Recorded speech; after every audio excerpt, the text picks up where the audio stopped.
All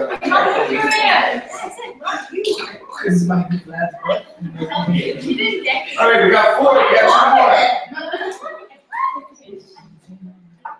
We got both pairs of opposite sides of parallel diagonals bisect each other at all consecutive angles or supplementary. Both pairs of opposite sides are congruent. We have 2 more.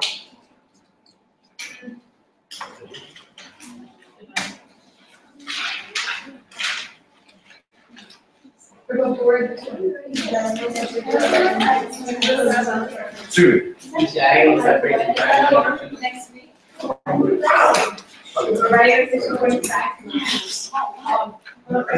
Did you see us just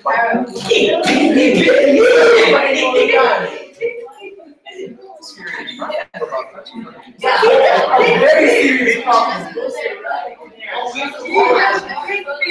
All right. All here. I want you to go down touching each other. Go there and touch somebody. Okay, both pairs of opposite sides are parallel, diagonals bisect each other, all consecutive angles are supplementary. Both pairs of opposite sides are congruent. Each diagonal separates the parallel together into 2 congruent triangles. That's 1, 2, 3, 4, 5. We're missing 1.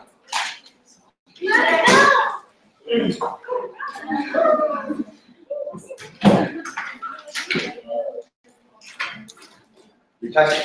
Knees are touching. Knees are touching. Oh my. I'm just going to point out how many times you guys touch each other. It's just a line. It's just you saw it. Do you know what you do? It's an animal. I will show you where to touch these first because it's on the camera. Oh. And I'll make sure to show you a pair. Yeah, what's going on? Come on. Focus. All right. So both pairs of opposite angles are congruent. So now we got all 6. Fantastic. Now, once we did these 6, then we did what? What was your homework?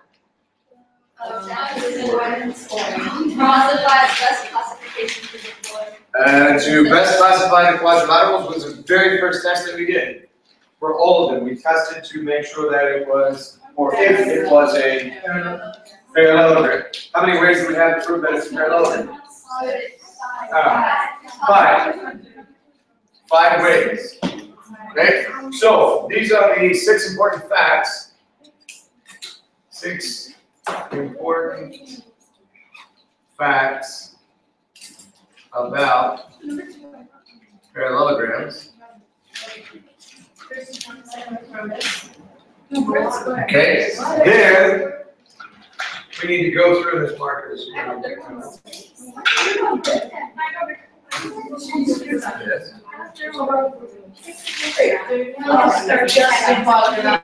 I'm sorry. Sorry.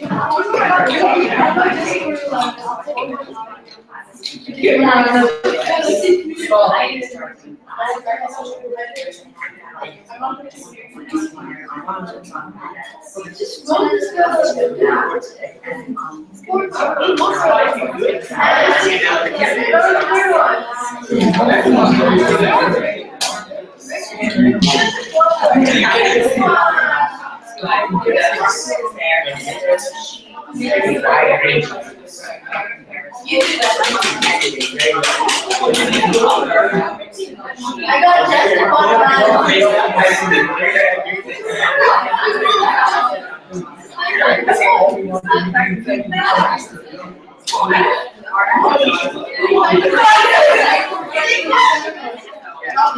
just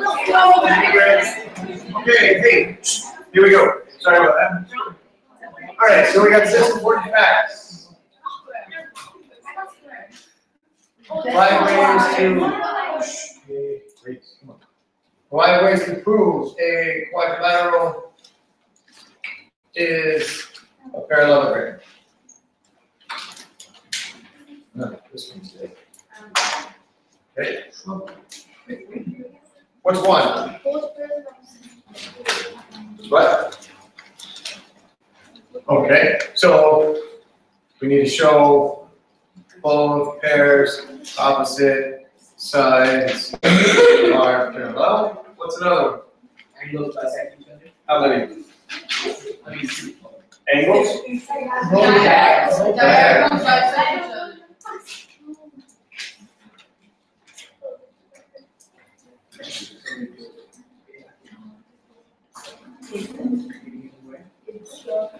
Okay, when we're going down the list, can we do consecutive angles or supplementary? Yes, why? What does showing that consecutive angles or supplementary do? They're parallel. Shows up in the parallel. So yes, they show all consecutive. We are there. Yes.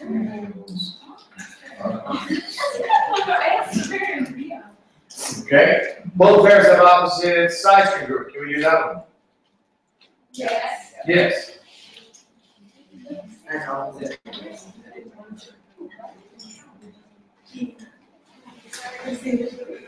Come on, live your features. Okay. Now, this one, I guess we didn't put that in the original 5 because why? What did we just say this was? It's not that it's hard to do, but what is this? What does this do? Where is this? This one is right here. Okay. If we show consecutive angles or supplementary, we are showing that they're parallel.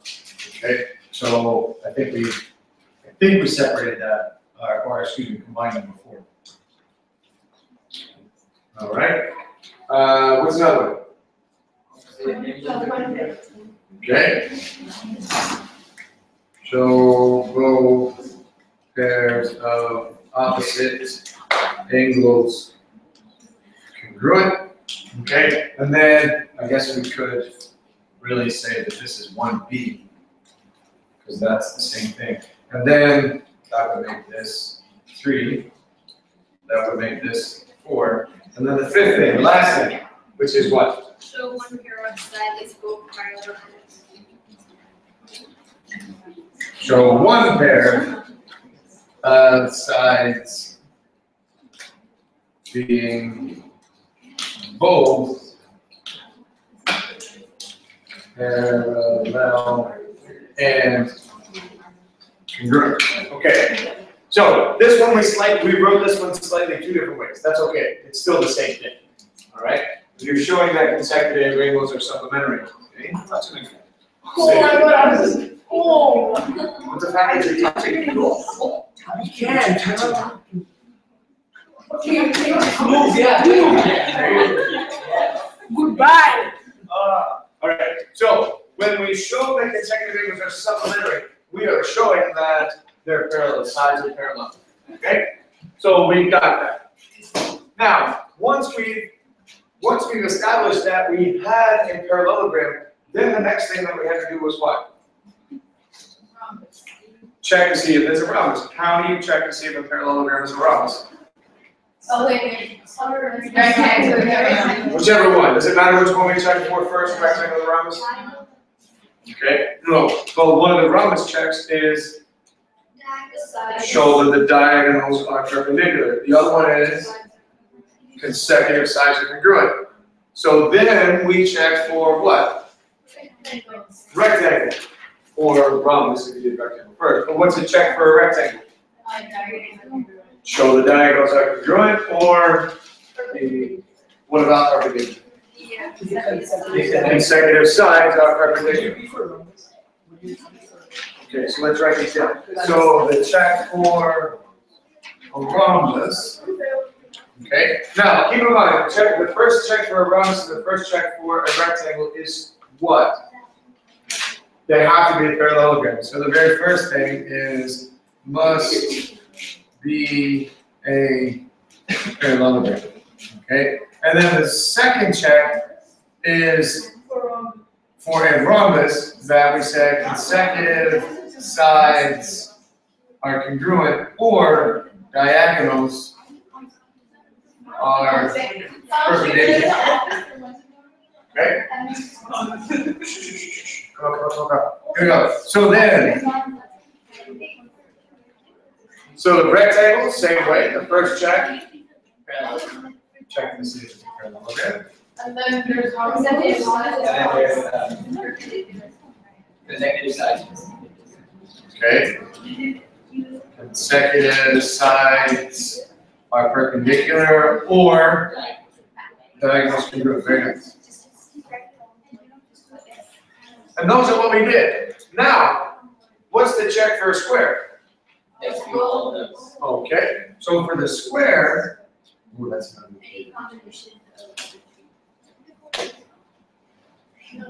must be all three. Okay? Must be a parallelogram, must be a rectangle, and it must be a rhombus. Okay, maybe I should write that instead of all three.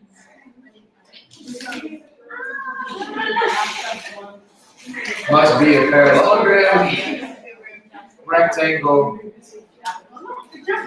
and rhombus. Okay? So to be a square, it's got to be a parallelogram, a rectangle, and a rhombus. It's got to be all three.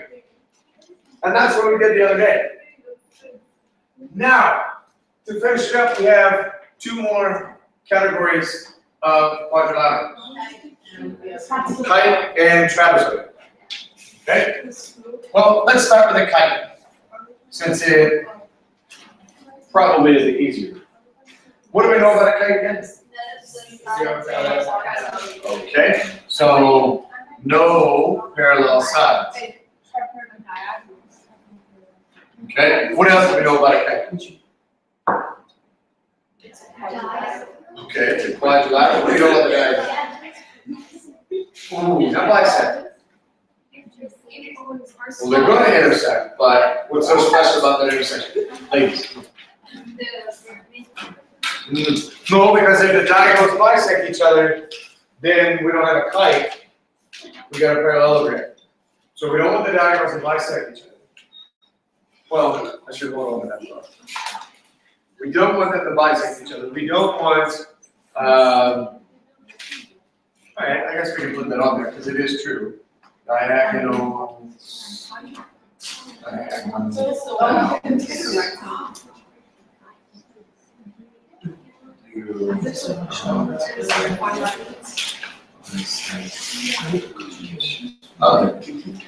This one I'm going to star because something special does happen. There's a problem. Okay? There's one problem with that, so we're going to put an asterisk by that. We're going to revisit this. They're not like equal. Okay, so they're not equal length, so just they do intersect, but there is a special situation that happens when they intersect.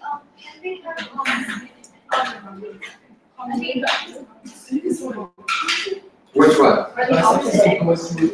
Which one?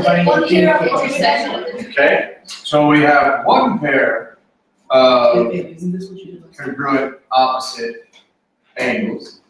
That is true. Now, to get the rest of this, one, we either need to look at our notes because we have this in our notes, or two, draw a picture. Draw a picture of a kite.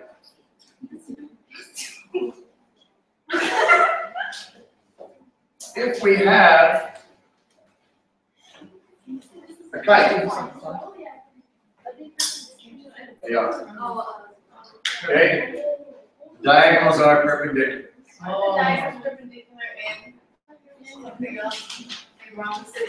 Yes, the diagonals of a rhombus are perpendicular. So, how do we know the difference between when we have a rhombus and when we have a kite? What do we have to check first for a rhombus?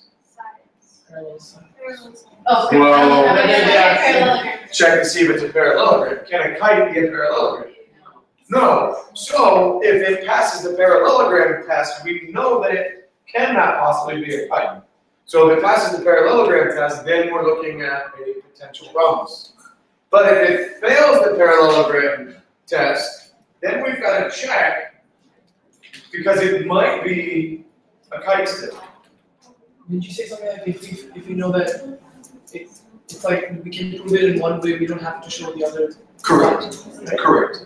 If we show that both pairs opposite sides are parallel by showing that consecutive angles are supplementary. So we prove that by doing this, then I do not have to do any of the others. Once I know it's a parallelogram, I don't have to prove it a second time. So once I know it, then all of this is over, and all of this is true. then I can jump right into one of these. Quadrilateral is a kite, you have to do one of those. Okay, so to prove that a quadrilateral is a kite, how would we prove that a quadrilateral is a kite? The very first thing, so proving, okay, ways to prove quadrilateral is a kite. What's the very first thing? Check the two parallelogram. Okay, so in order for it to be a kite, it can't be a parallelogram. Can't be a parallelogram. All right, so that's the first check. So our very first check on everything so far is still to do what? Check if it's a parallelogram. Because if it is a parallelogram, then what two is it automatically cutting out? Kite and a trapezoid. If it is a parallelogram, it cuts those out. If it's not a parallelogram, It can be a kite. then it cuts out parallelogram. Rectangle, rhombus, and square. Okay, so there we go. All right, so it's a process of elimination. It is truly what we are doing. So first off, it cannot be a kite can't be a kite. A kite cannot be a parallelogram. Right? Now, once you've proven that it's not a parallelogram, Check to see if any sides are parallel, like any opposite sides are parallel. If it's not, then it's okay, so can't be a parallelogram. We also, parallelogram means that it can have two pairs of sides. can't have one. Okay, so we also have to make sure that it can't have any parallel sides. Okay, so I guess we can combine this into this because if it doesn't have any parallel sides, it can't be a parallelogram. So this one is what we want. All right, so show that it doesn't have any parallel sides. So if we do the second one, then we do this. Correct. So this one is kind of a thought in our head. It cannot be a parallelogram. But to prove that it's not a parallelogram, show that we don't have any parallel sides. Like, to prove that it's not parallelogram, can you use the unparalleled things? Sure. Because we're going to go through this anyway. So we're going to, in this, we're going to check to see if it's a parallelogram. Well, how do you check? How do I check to see if it's a parallelogram? Do you want to use the five? Well, we can like use Which one did we say we want to use if we can? the diagonal. Number 4. Or which one's going to help us with this? Which one's going to show a parallel? Oh, The supplementary. number consecutive. Well, what is it? What are we going to use? Is distance No, gonna show? slope, sorry. Slope. So we want to check the slopes. Here, can any of the slopes be? Well, wait a minute. Which one is the way that we do parallel? What do we know of the slopes? Same. So here, can any of my slopes and my sides be the same? No. Over here, how many slopes have to be the same? Two pairs. Okay. Foreshadowing. How many pairs of slopes have to be there for a trapezoid? One. One. Look at the table that you're sitting at. One pair of parallel sides, right? So parallelogram has two sides. Trapezoid has one side. Kite has no sides. So the best thing that we want to do is check to see parallel sides. Okay? This one can't have any. Now, what's the next check to see whether it is or is not a kite? The diagonals are perpendicular. Okay, show the diagonals are perpendicular. But then you could connect with rhombus. Ah, but can it? So, No. Why? because the parallel sides, rhombus has parallel sides, kite doesn't. Exactly. If this thing doesn't have any parallel sides, then the next thing, So you have to go. again, so maybe we number it, first one. Okay, maybe that'll clear it up. Number it. So the first one can't have any parallel sides. Then, once we check that, show the diagonals are perpendicular. Would that be enough to show that we have a kite? Yes. Okay. Yeah. All right. Or, so we can do 2A or 2B. What is the other piece of this quadrilateral. What's so special about a kite? Not only that the diagonals are perpendicular, we could show what? The triangles do come into play, but what do you know about the triangles? There are two pairs of different triangles. Two pairs of congruent triangles. Are there two pairs congruent? So do we have four congruent triangles? Or just two pairs of? Two pairs. Okay, so in using that, our CPCTC will tell us what? About one of the characteristics of our kite. Yes? Okay, you could get one pair of congruent opposite angles. We haven't talked about which pair that is, but yes, that could definitely. Probably the more. Not about the diagonals. So if it's not about the diagonals, it's not about the angles, what might it be about? Sides. What can I get from the sides? Looking at those two triangles. What part of congruent triangles can we use? This big. 5 letters. CPCTC. CPCTC stands for? Corresponding parts of congruent triangles are congruent. Well, what parts of those two triangles are congruent? The line bisecting the vertex. The base. Think higher. What do you know about the diagonals of a kite? It causes a what kind of angle? What kind of angle? Right. Right angle. What kind of triangles are those? Right angle. What is the peak? What? Hypotenuse, not hypotenuse. That's a way to prove it. So the corresponding parts of these two triangles that are congruent are the hypotenuses. Well, CPCQC also down here, these two triangles are also right triangles. The corresponding parts that are congruent down here that we would need are what? The hypotenuse as well. So both of them have to be congruent. So, what is the terminology that we would use here? Two pairs of congruent sides. Put it all together. Two pairs of consecutive sides. Two pairs of congruent consecutive sides.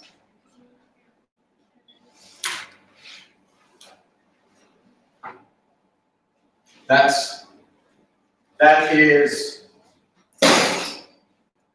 sorry. This one is a little bit more involved, all right? Not difficult, but more involved. Probably just as easy just to show the diagonals are perpendicular. Again, how do we show perpendicular? So, what about the slope? Negative reciprocal. So it's easier to show, to go from here because we're dealing with slope, and then again use a slope. Is it the same slopes? Like the same values? The same calculated slopes that we have here? Or are we going to have to calculate more slopes? The slopes here are dealing with the slopes of the what? Sides. The slopes here are dealing with the slopes of the, are they the same slopes as those the ones? Or we're going to have to calculate more? So how many slopes are we talking about? 6.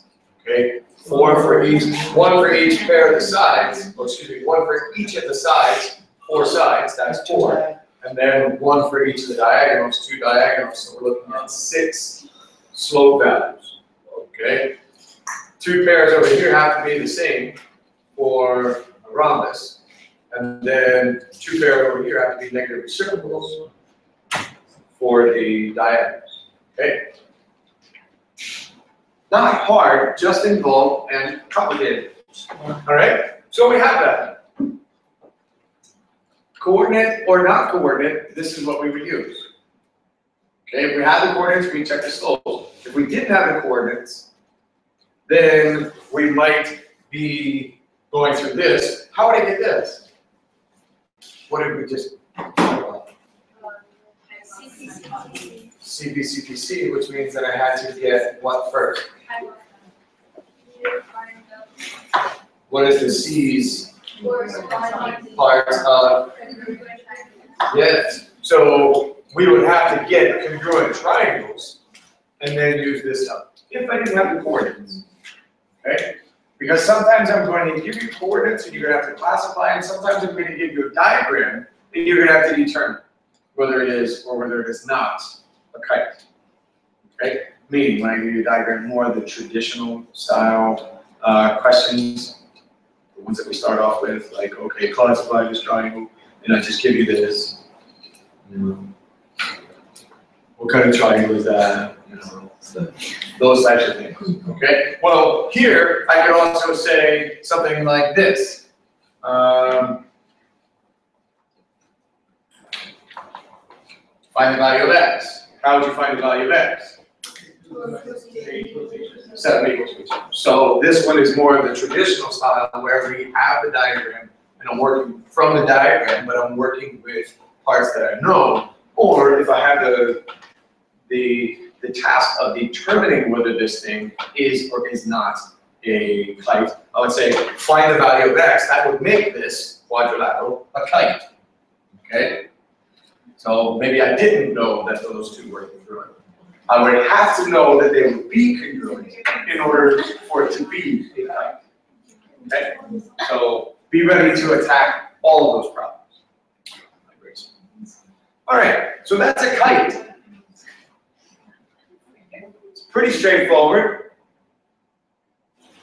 Now that only leaves what kind of shape? Trapezoid.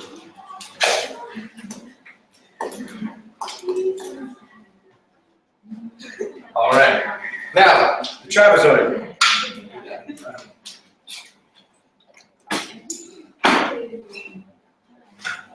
What do we know about a trapezoid? Exactly one pair of parallel sides.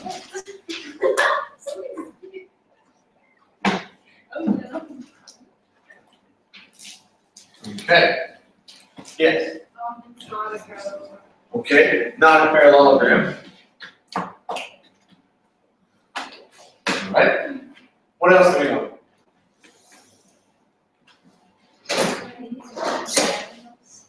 Do we know anything about the diagram? We will after today. Okay. We will after today. Well, let's see. Draw a trapezoid. There's 4 triangles.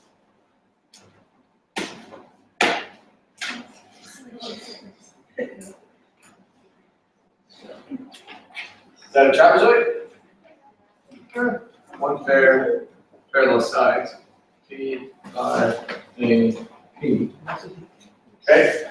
So, is there anything else that you know or might deduce from this, knowing that this is a trapezoid, knowing that we have exactly one pair of parallel sides? Is there anything else that you might be able to come up with? All the time, or just in this case? In this case. Okay, so in this case, the diagonals are not congruent, but like we did with the other ones, excuse me, let's try to find some generic things that will work with every trapezoid, not just this one. That would be a hint. It has something to do with that parallel sides. Okay, what happens when two parallel lines are cut by a transversal? Same side interiors, something like here. Do we have any same side interior angles up here? Angle RAP and TPA are going to be something.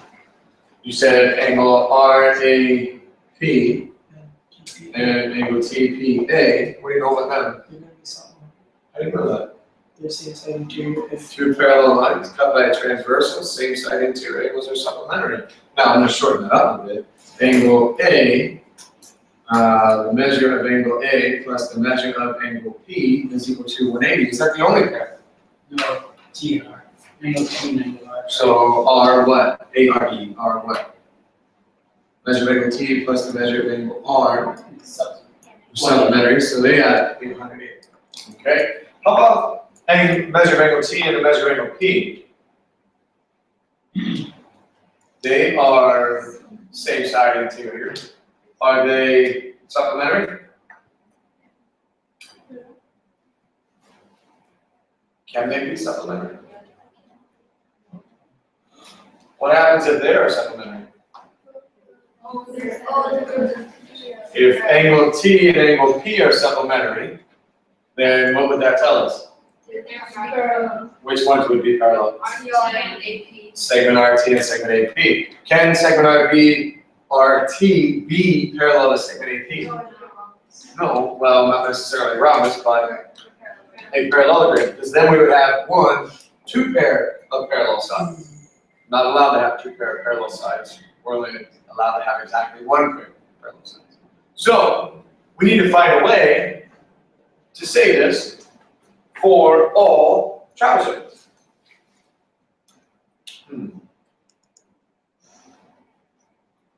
Well, what are these sides called that are parallel? What do we call those?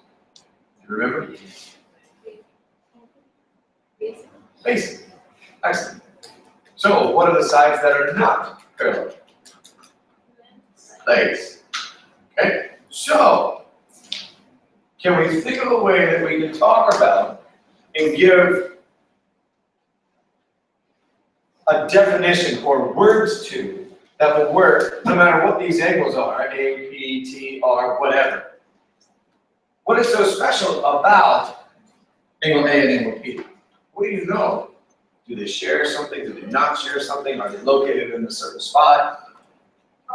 Is it the consecutive?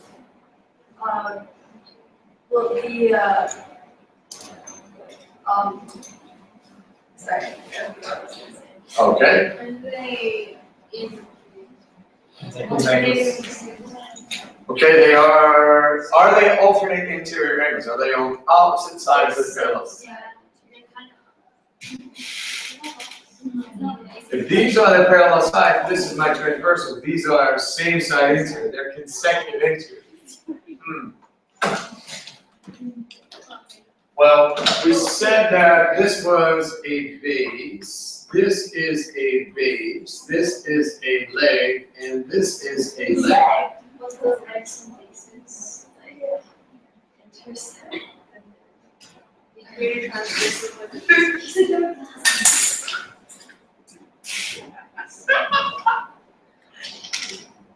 There's one more part to a trapezoid.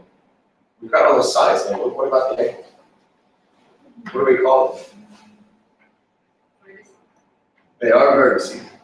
So with the trapezoid, we give them a special name. What kind of angles?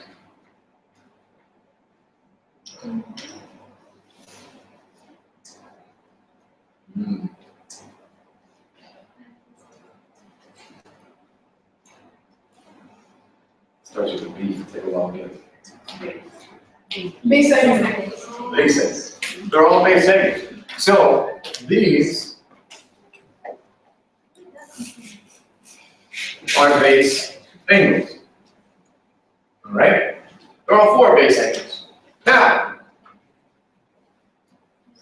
can we get a little specific? Which base angles are supplementary?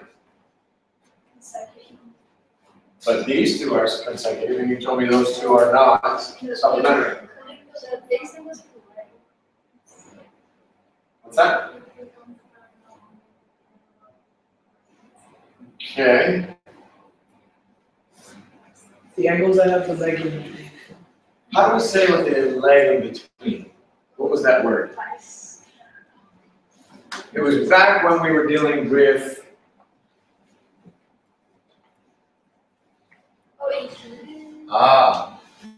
included. Is the leg included or not included? Between the base angles. Okay?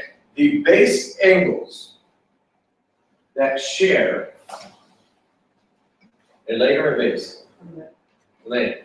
The base angles that share a leg are what? Are supplementary. Okay? So base angles that share a leg are supplementary. Right? Is there anything else about trapezoid that we know? Not really. Okay? Now, there are a couple facts about a trapezoid that are going to be useful.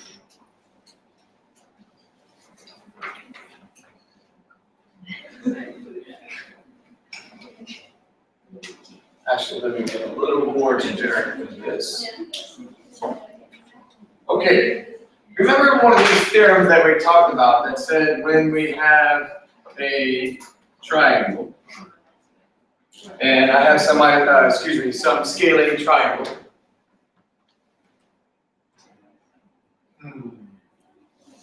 Each one of these sides has a midpoint, yes?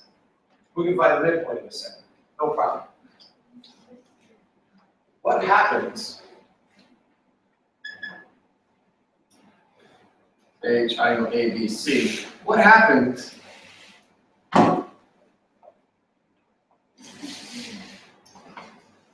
when I know that I have the midpoints of two sides? What can I do?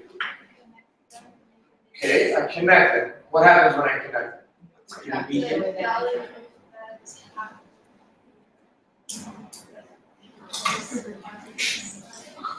Half the corresponding side.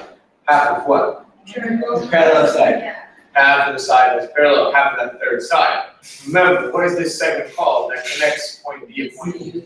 Mid-segment. So the mid-segment of a triangle, okay, so the length, the distance from D to E is equal to half of the distance from A to C. You also know that segment DE is what? Parallel to segment. Parallel to segment AC. Okay, so that when we connect the midpoints of two sides of a triangle, it becomes the midsegment. The midsegment has two things that we know. One, it's parallel to the third side. Two, it has a length that is half the distance of that third side. Now, what happens when we only look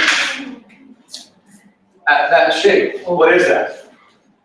Trapezoid. Now, it's a trapezoid. What do you know about segment DE and segment AC? It's two pairs that is They're parallel. Well, it's a trapezoid. What if I did it again? Oh, this one. What if, okay, now we don't know this anymore because I don't know anything else about that, but I do know this. But what happens if I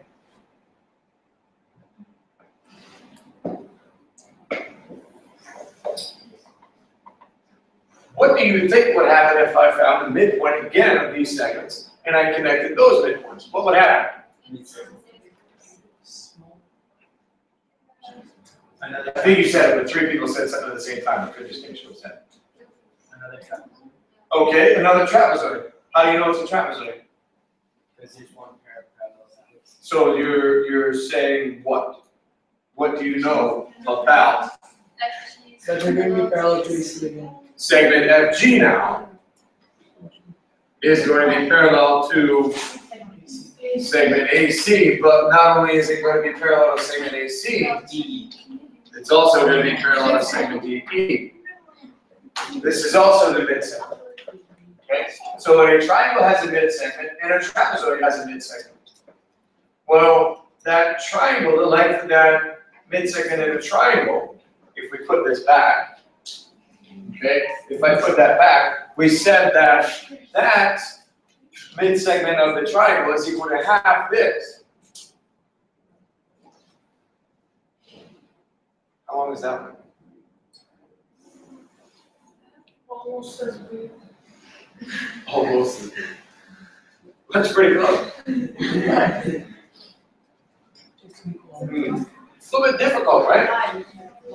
Now watch this. What if I put this back in? Oh, that's really bad. Kind of looks like a mountain there. All right, so now, watch. This was our original midsegment, yes? Let's see. How far is it from here to there? Half the distance of AC. Okay.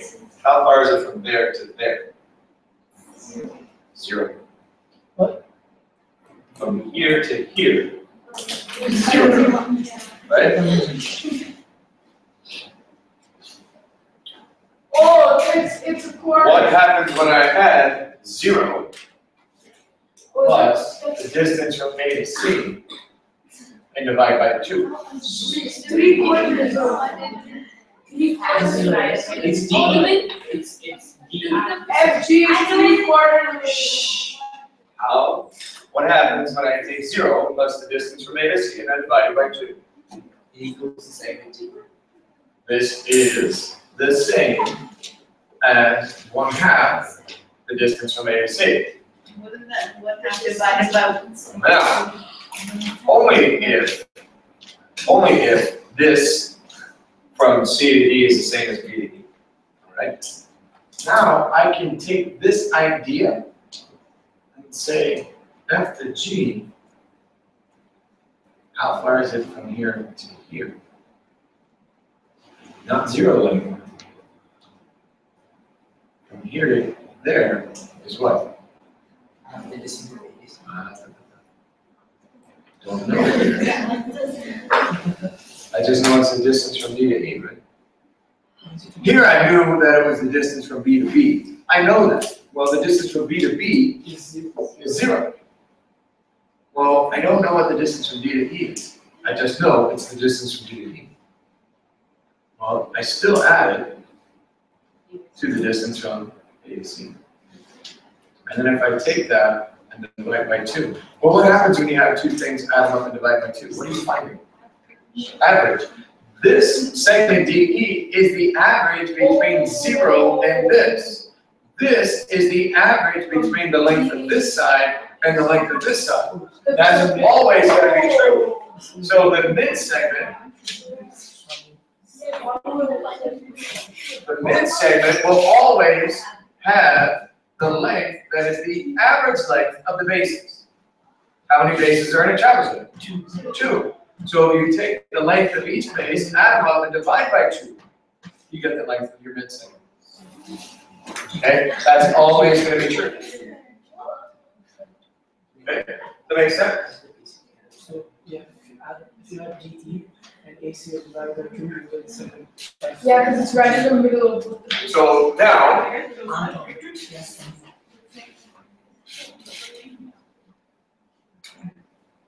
let's take a look at this. Let's call this P, Q, R, and S. And let's see that, okay, I'm going to give you that trapezoid. Give me number 2. Number 4. Me.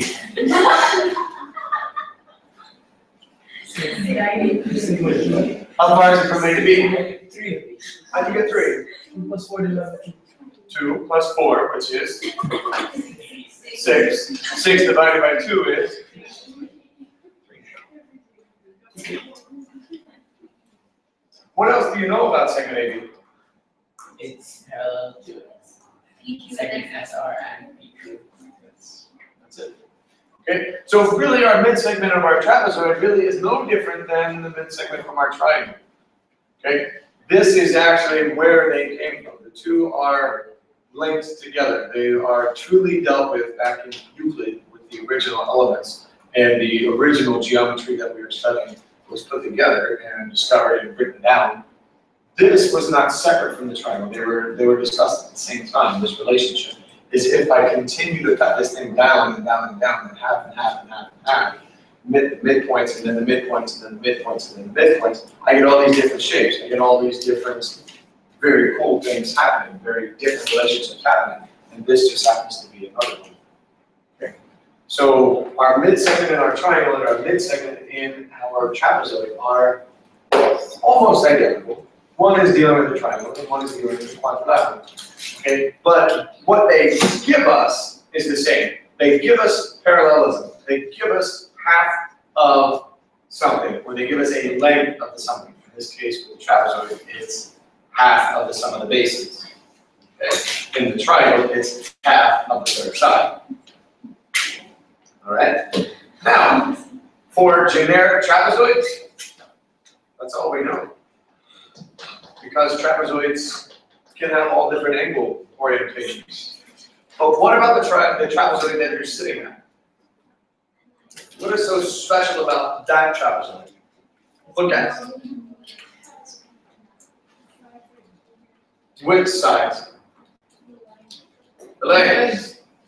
Okay? So in the trapezoid where we are sitting, we have a trapezoid that has congruent legs.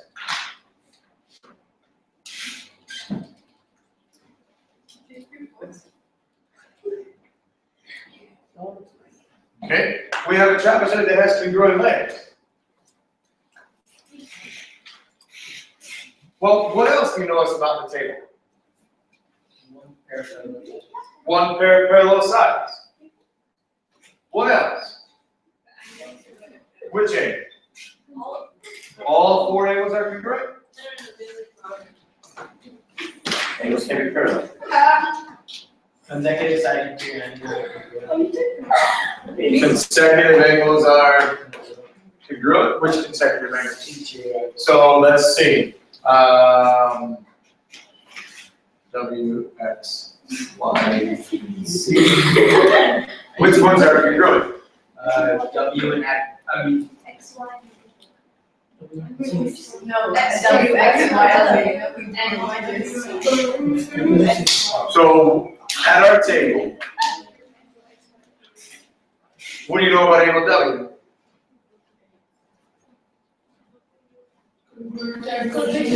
Okay, angle W is congruent to angle Z. What do you know about angle X? What kind of angles are those? Yes, they are congruent. Okay, I guess I set you up for that one. But what kind of angles in the trapezoid are? What do we call them? Base angles. Do they share a leg?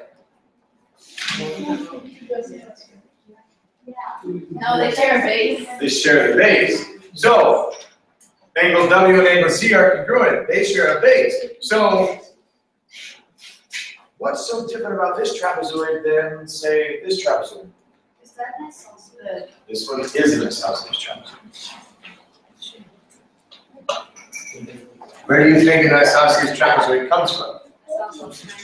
A truncation, a taking off of one of the vertices, the of a isosceles triangle, or what?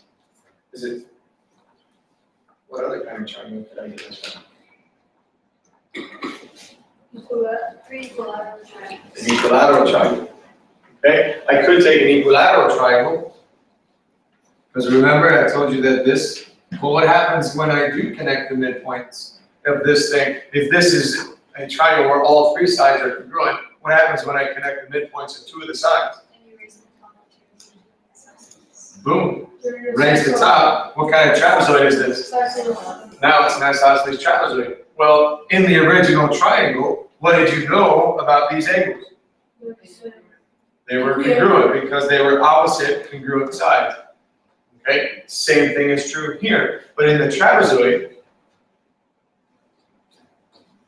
base angles that share the what? Base. Base. Base angles that share a base are what? Congruent. Okay? Only in an isosceles trapezoid. Base angles that share a base are congruent in an isosceles trapezoid. Right? Is there anything else that you might be able to do? Okay, so in an isosceles trapezoid, base angles that share a base are congruent, and the diagonals are congruent. So we could get that by looking at this triangle compared to that triangle, or if I put it in a bigger diagram.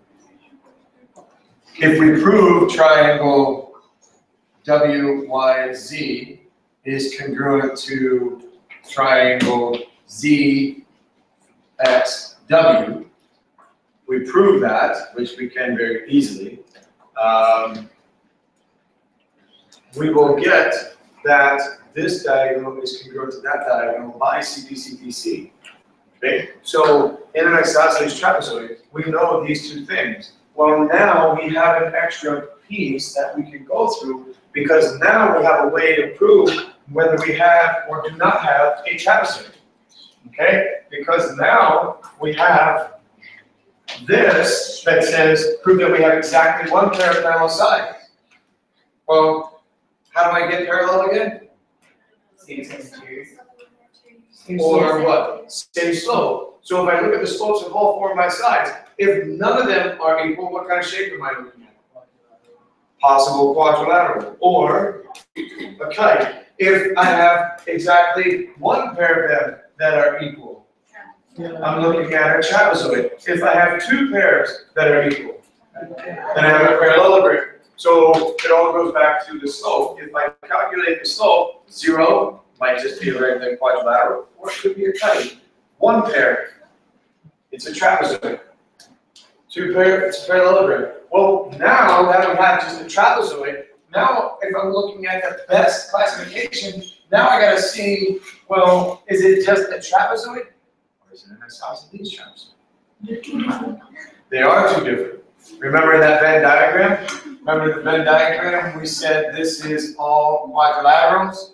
Then we had parallelograms. Inside parallelograms, we had rectangles, we had rhombuses, and we had squares. Out here we had trapezoids. I told you there was another piece right there. That's the isosceles trapezoid. And then out here is what? Right. Okay, so now we can fully write our Venn diagram. Okay, so this is a complete quadrilateral Venn diagram now. So now, if it's going to be a best classification, how am I going to determine whether it is just a generic trapezoid versus an isosceles trapezoid? Prove the diagonals are congruent. Okay, so for the trapezoid, exactly one parallel side.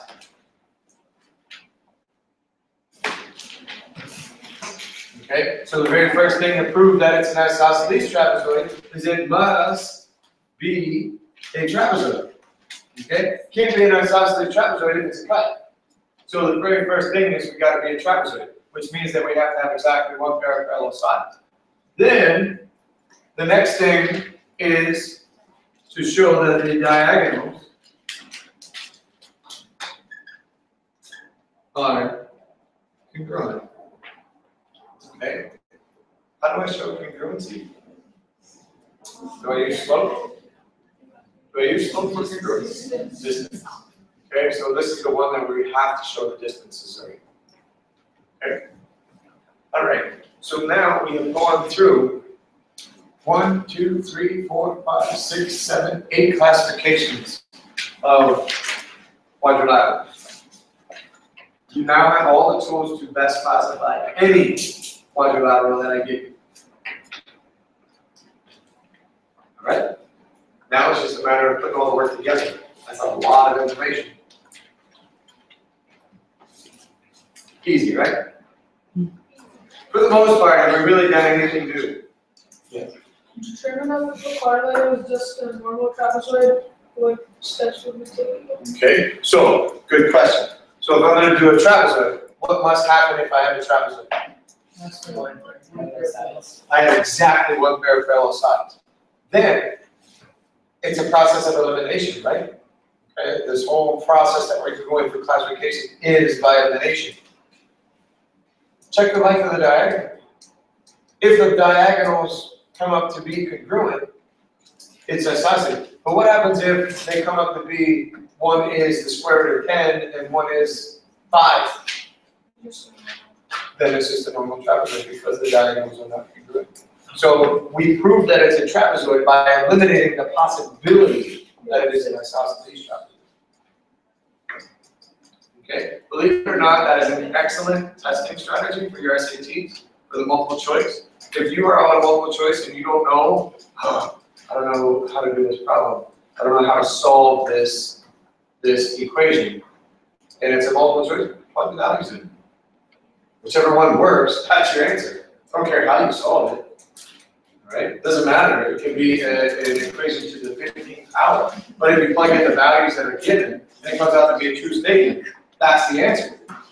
Okay? Process of elimination. Maybe a isosceles trapezoid, one segment W X and we could go to segment W. Yes, yes. I guess we should put that. We should put that as number one. Legs are congruent. Sorry, 2, and then that's 3. Yes. Thank you for letting that down. So we said it. We just didn't write it. Okay. So for an isosceles trapezoid, we have a trapezoid that has congruent legs. If it is isosceles trapezoid, then we know the base angles that share a base are congruent. Then we also know that the diagonals are congruent.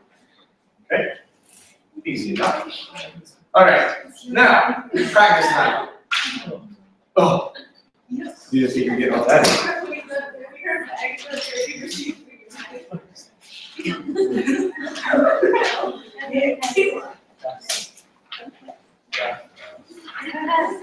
Yeah. Wait, hang on, the test I gave him, I'm like, No, I'm actually in the process of grading. Maybe 2 years from now.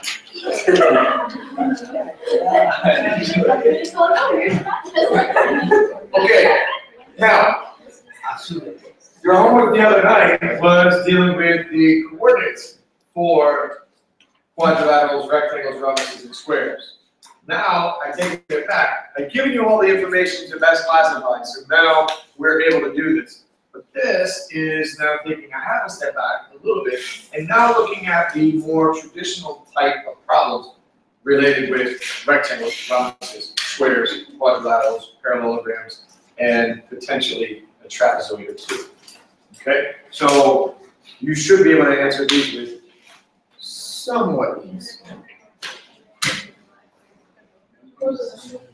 Yes, hope everything comes out.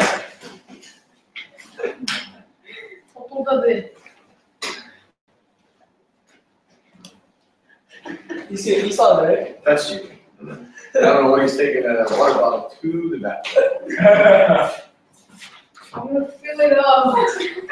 We don't need to know.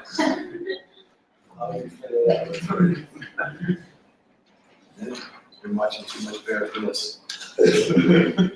Alright.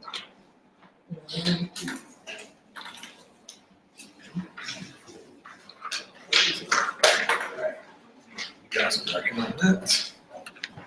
They are good.